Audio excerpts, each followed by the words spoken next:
come to a really special place today called the Pixies Cave, or Piskies Cave as they're called locally on Dartmoor, and it's part of my pilgrimage to pixie places on Dartmoor for the book I'm writing about pixie places. It's very peaceful here. This is one place I'm not sure about revealing the location of, because it's so special. It's off the beaten track, that's all I'll say. And it's near Dartmeet on Dartmoor and close to the River Dart. And it took a bit of finding, as with a lot of these places. I've got a whole list of pixie places basically to find. There's at least about 18 places on Dartmoor with the name Pixie in the title.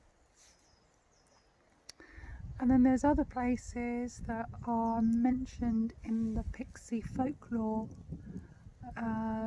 that's been written and recorded about Dartmoor Pixies over the last couple of hundred years by various people, the most notable writer being William Crossing, who wrote the tales of the Dartmoor Pixies it's published in about 1890.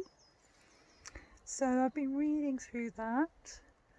And then there's another writer called Elizabeth Bray, who was around a similar sort of time frame. And she was a vicar's wife who lived in Tavistock. And again, she collated a lot of pixie stories from the local people, and also, as well as her books, she wrote letters to a vicar friend. They exchanged stories and folklore between them.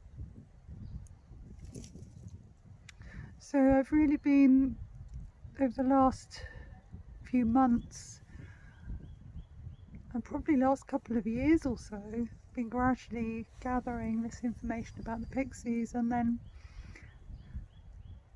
really felt urged by the pixies to write their stories, but not only to write their stories but to set the record straight, because a lot of the old superstitions and traditions and customs about pixies, they're put in a bad light, and they were used as scapegoats for lots of bad luck that people experienced, or illness, or problems with children being stolen and exchanged for changelings and that kind of thing, which is more to do with people's understanding of illness and disability at that time, rather than obviously any truth. So I've been going through these stories, and in my book I'm turning that all around, because these wonderful fairy folk are very much in alignment with nature.